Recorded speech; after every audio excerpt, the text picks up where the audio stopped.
Hello बच्चों, let's read this question. So this question says the time period of a planet dot depends on its mass. Okay, तो देखिए बच्चों इस question को हम क्या इस क्वेश्चन हमसे क्या पूछा है. This question is a fill in the blanks type of question. ये क्या आपका fill in the blanks type question है. तो हम लिख सकते हैं, देखिए इस क्वेश्चन का की कॉन्सेप्ट आप क्या लिख सकते हैं. The key concept of this question, इस क्वेश्चन में हमें क्या पूछा गया, time period of a planet आपका क्या मास पर डिपेंड करता है या नहीं करता है. ये क्वेश्चन में हमें fill in the blanks fill करना है. ओके, तो देखिए बच्चों इस क्वेश्चन का की कॉन्सेप्ट आप क्या लिख सकते हैं. The key concept of this question आप क्या लिख सकते हैं. देखिए केपलर्स थर्ड लॉ क्या लिख सकते हैं आपकी. Kepler's third law of planetary motion.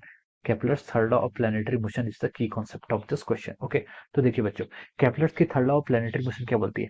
Kepler's third law of planetary motion states that the square of the time period, जो क्या होता है टाइम पीरियड का स्क्वायर होता है, it proportional to the R cube. क्या होता है आपका आर क्यूब के प्रोपोर्शनल होता है, यानी कि आर क्यूब क्या है, R is the semi major axis. क्या semi major axis. Okay, the square of the time period is proportional to the cube of the semi major axis. Okay, तो ये आपका क्या है, दिस इज द डिपेंडेंस और this is the Kepler's third law. ये आपकी Kepler's third है. Okay, यानी कि कोई प्लेनेट जब क्या करता है इलिप्टिकल ऑर्बिट के अराउंड क्या करता है आपका और रिवॉल्व करता है. ओके, तो उसका जो टाइम पीरियड का स्क्वायर होता है वो क्या होता है आपके सेमी मेजर एक्सिस के क्यूब के इक्वल होता है. ओके, तो ये हम बोल सकते हैं this is the statement of the Kepler's third law. Okay, अब देखिए बच्चों हम यहाँ पर प्रोपोर्शनलिटी का साइन जब हटाते हैं तब देखिए ये आपका आता है टी स्क्वायर. टी स्क्वायर आपके किसके इक्वल होता है, T square is coming out to be equal to our 4 pi divided by GM times of our R cube. Okay, ये आपके क्या जाता है, this is the time period. Okay, तो देखिए बच्चों जो यहाँ पर आपका टाइम पीरियड है 4 पाई क्या है, 4 पाई आपकी कांस्टेंट क्वांटिटी है, जीएम क्या है, जी क्या है universal gravitation constant, capital M क्या है, this is the mass of the earth. Okay, तो देखिए ये क्या है आपका, ये आपका देखिए कांस्टेंट क्वांटिटी है, this is a constant quantity. Okay, तो हम बोल सकते हैं यहाँ से जो आपका टाइम है, टाइम स्क्वायर ये किसके प्रोपोर्शनल है, आर क्यूब के प्रोपोर्शनल है.